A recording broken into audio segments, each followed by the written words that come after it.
건강검진하고 간단한 용종 제거했을 때 암 진단비로 1,000만 원 이상 받을 수 있다는 거 다들 아실 거예요. 그런데 제대로 설명해 주는 곳이 없어서 청구를 못 하시는 경우가 많습니다. 실제로 저한테 들어오는 상담 중에 절반이 이런 경우거든요. 건강검진 때 그냥 지나친 부분에서 수백만 원을 놓친 거죠. 오늘은 건강검진을 하면서 받을 수 있는 보험금들은 무엇이 있는지 정리해보고 단순 수술비가 아니라 암 진단비로도 받을 수 있던 건데 혹시 내가 놓친 건 없는지 전체적으로 점검해 보시는 것을 추천드립니다. 안녕하세요, 보험일타 김도영입니다. 제가 가장 많이 받는 질문 중 하나가 건강검진만 해도 실비로 보험금을 받을 수 있느냐 라는 질문이에요. 실비보험을 보면 사실 건강검진은 실비보험 적용 대상이 아니라고 명시되어 있는 경우가 있거든요. 일단은 내가 예방 차원에서 스스로 갔을 때에는 실비 청구가 어렵습니다. 그런데 치료 목적의 검사는 실비 청구가 가능해요. 단 내가 아파서 의사의 판단으로 검사를 받았다는 흐름이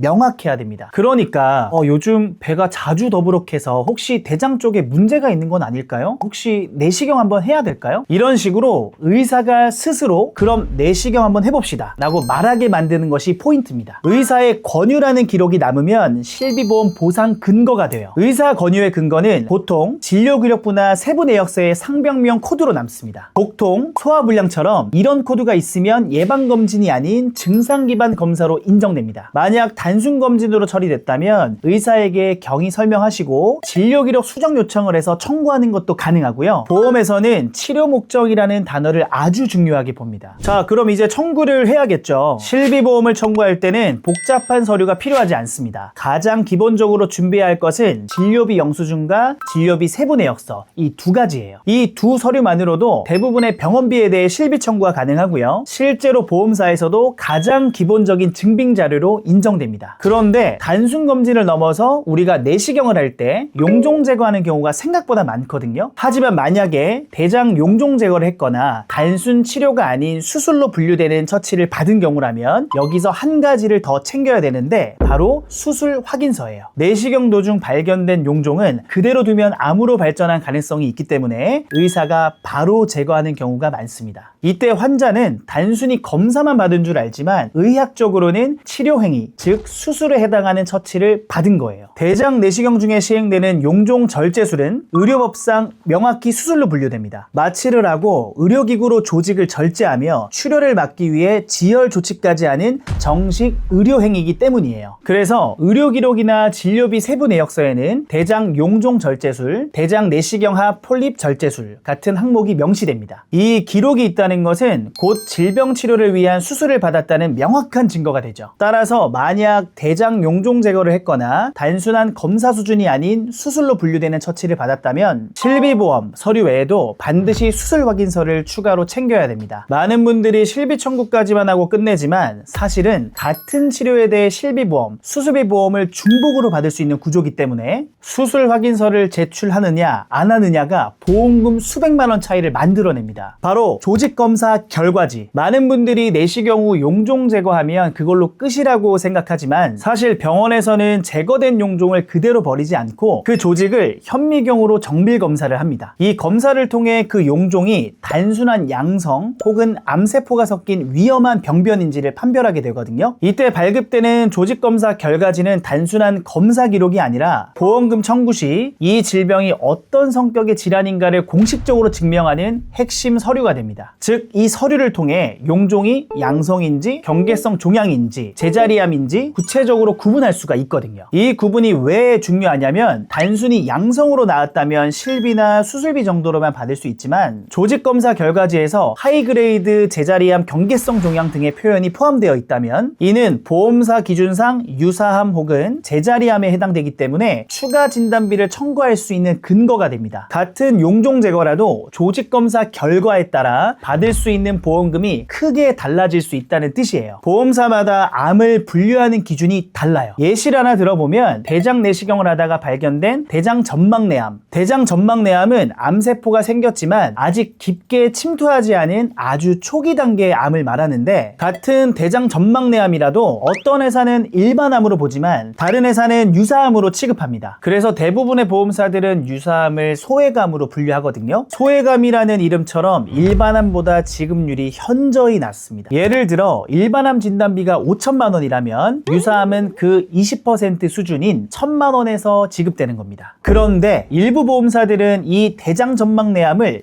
유사암으로 분류하는 경우가 많습니다. 즉 실제로는 암세포가 발견되었더라도 아직 깊게 퍼지지 않은 상태이므로 소외감에 해당한다고 보는 것이죠. 그뿐만 아니라 일부 생명보험사는 유사암의 종류를 6가지 또는 7가지로 세분화해서 훨씬 더 많은 질병을 유사암으로 묶어버리기도 합니다. 유사암의 정의를 매우 넓게 해석하는 거죠. 기본적으로는 유사암에는 제자리암, 경계성 종양, 갑상선암, 기타 피부암이 포함되지만 어떤 회사들은 여기에 전막내암을 아예 별도의 항목으로 추가해 둡니다. 이 말은 원래라면 일반암으로 분류되어 진단비 전액을 받아야 하는 질병을 아직 깊게 퍼지지 않았으니 위험도가 낮다라는 이유로 유사암으로 강등시킨다는 뜻입니다. 예를 들어 설명해 볼게요. 환자 홍길동 씨가 대장 전막내암이라는 진단을 받았습니다. 병리학적으로는 분명 암세포가 존재하는 상태고 의료법상 암 등록도 가능한 상태거든요. 그런데 보험사 B의 약관에는 이렇게 적혀 있습니다. 전막내암은 기저막을 침범하지 않은 암으로서 제자리암의 범주에 포함하여 유사암으로 본다. 이 한 줄 문장 때문에 A씨는 의학적으로는 암 진단을 받았는데 유사암 기준으로만 지급받게 됩니다. 즉 일반암 진단비가 5천만 원으로 설정되어 있어도 실제로는 1천만 원만 받는 상황이 되는 것이죠. 또 다른 예로 일부 생명보험사들은 조직학적 기준에 따라 경계성으로 해석될 수 있는 종양까지도 유사암으로 편입해둡니다. 이건 무슨 뜻이냐면 병리학적으로 명확히 암세포로 판명되지 않았더라도 세포의 변형 정도가 암에 가까운 경계성 상태라면 보험사가 자의적으로 이건 유사암으로 해석할 수 있게 약관에 여지를 남겨둔 것입니다. 이렇게 되면 소비자는 병리 결과지에 고의 형성이라는 문구가 있더라도 보험사는 이건 경계성 단계로 유사암 진단비만 지급된다라고 판단해 보상 금액을 낮추는 경우가 발생합니다. 따라서 암보험에 가입할 때는 단순히 암 보장 포함이라는 문구에만 보지 말고 해당 보험사가 대장 전막내암을 일반암으로 인정하는지 유사암으로 분류하는지를 반드시 확인해 보셔야 됩니다. 그러니까 단순히 암보험이 있다가 아니라 어떤 코드로 진단돼도 받을 수 있는 암보험을 설계하는 것이 핵심입니다. 오늘 내용을 정리하면 첫 번째, 건강검진 중 단순히 예방 목적이 아니라 의사의 권유로 검사를 받았다면 실비 청구가 가능합니다. 복통이 있다, 소화가 잘 안 된다처럼 증상을 말해 의사의 판단으로 검사했다는 기록이 남아야 됩니다. 두 번째,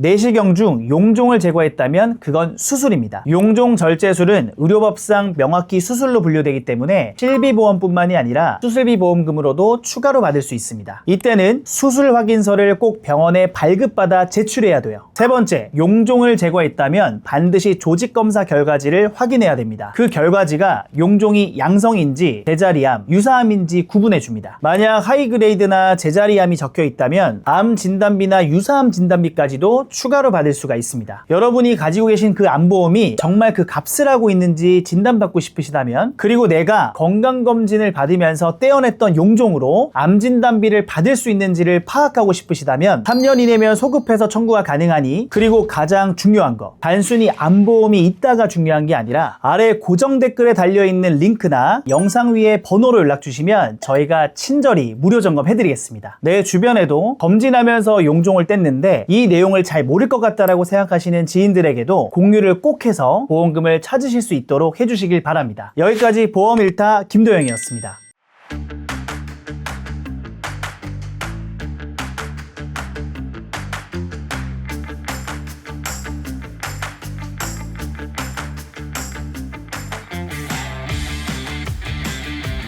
본 광고는 광고 심의 기준을 준수하였으며 유효기간은 심의일로부터 1년입니다.